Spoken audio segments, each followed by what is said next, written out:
नमस्कार. आजच्या व्हिडिओमध्ये मी सगळ्यांचं स्वागत करते आहे. आज आपण बनवणार आहोत हिरव्या मिरचीची भाजी म्हणजेच पंचामृत. आम्ही त्याला पंचामृत म्हणतो. तर त्यासाठी मी एका पॅनमध्ये एक मोठा चमचा तेल घातलेला आहे. तेल गरम झालेले आपण ह्याच्यामध्ये जिरे मोहरी घालून घेऊ.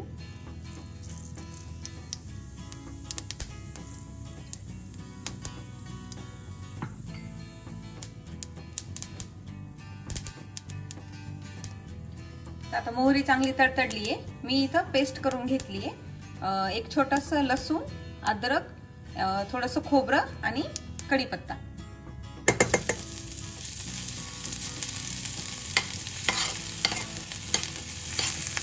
ह्याला आपल्याला छान सॉटे करून घ्यायचे.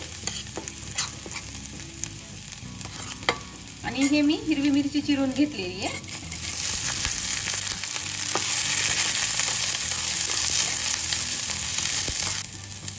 हे मी ना चिंच गुळाचं पाणी करून घेतलेले, ते आपल्याला ह्याच्यामध्ये टाकायचं.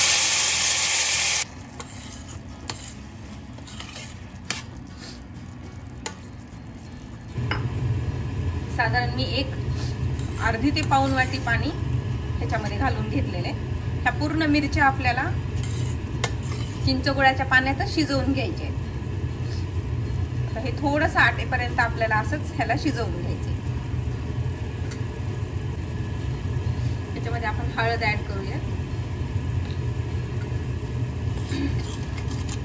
आणि चवीनुसार मीठ घालून घ्यायचे.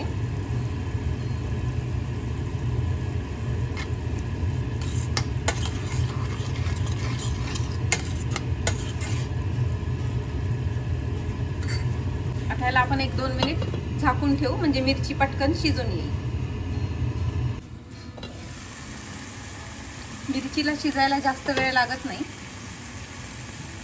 सो हे पटकन बनते.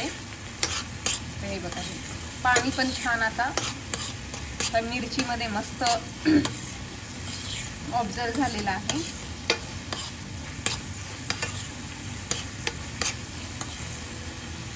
आता ह्याच्यामध्ये आपण शेंगदाण्याचा कूट घालून घेऊ.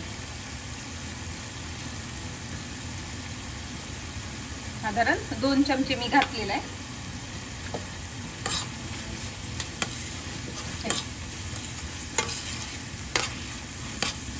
मिरचीचा तिखटपणा, चिंचेचा आंबटपणा आणि गुळाचा गोडवा हे खूप छान लागतंय. हे पंचामृत म्हणतो आम्ही याला. तर तुम्ही पण ही रेसिपी नक्की ट्राय करा. आमच्याकडे हे महालक्ष्मीचा जो आपण प्रसाद करतो, जे जेवण बनवतो महालक्ष्मीचं, त्या ह्याच्यामध्ये आम्ही ही भाजी बनवतो मिरचीची. तर तुम्ही पण ही रेसिपी नक्की ट्राय करा, तुम्हाला हे नक्की आवडेल. आता हे आपलं तयार झालेलं आहे. मी याला काढून घेते. तर आता हे पंचामृतवर आपण जस्ट कोथिंबीर घालून घेऊया.